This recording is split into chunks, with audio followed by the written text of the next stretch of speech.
My fellow Americans, tonight I want to talk to you about Syria, why it matters, and where we go from here. With those words, President Barack Obama began to make his case for military action in Syria, a violation of international law, he said. A dictator committing atrocities while the world looks the other way, he proclaimed. The president once again walked the American people through the evidence that he says proves Syrian President Bashar al-Assad used chemical weapons. But he wasn't the only one with a message last night. Dozens of protesters gathered outside to tell the president they've had enough American intervention. We presently have a POTUS who is a trigger-happy fraud.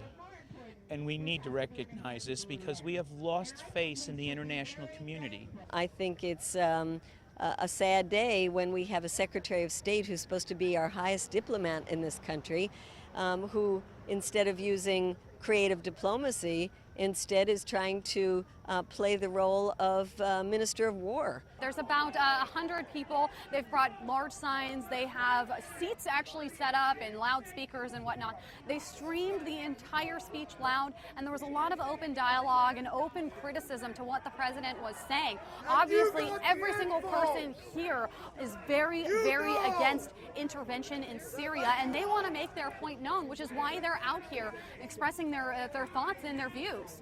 Over the past week, we have seen protests across the country opposed to Syrian intervention. Hands off Syria! The latest polls indicate that 60% of Americans are against action, even if it is a limited strike. And they say the president might finally be listening. Well, let's first be clear. President Obama wanted to go in and just start bombing, period. It was only because we, the American people, rose up and said, wait a minute, that he decided to go to Congress. But not everyone out protesting last night was against the idea of intervention. A lone protester made his case for war. We think that the truest way to peace in Syria is intervention. What we have now is appeasement, and appeasement never works. Assad is another Hitler. He's another Hitler, and if he doesn't get stopped, his forces and the extremists are going to march through the Middle East. Some say the president is using too much force. Others say not enough. Just about everyone has an opinion on Syria, but the ultimate decision comes down to the president.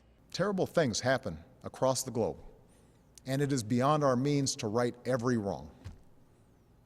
But when, with modest effort and risk, we can stop children from being gassed to death, and thereby make our own children safer over the long run, I believe we should act. In front of the White House, Megan Lopez, RT.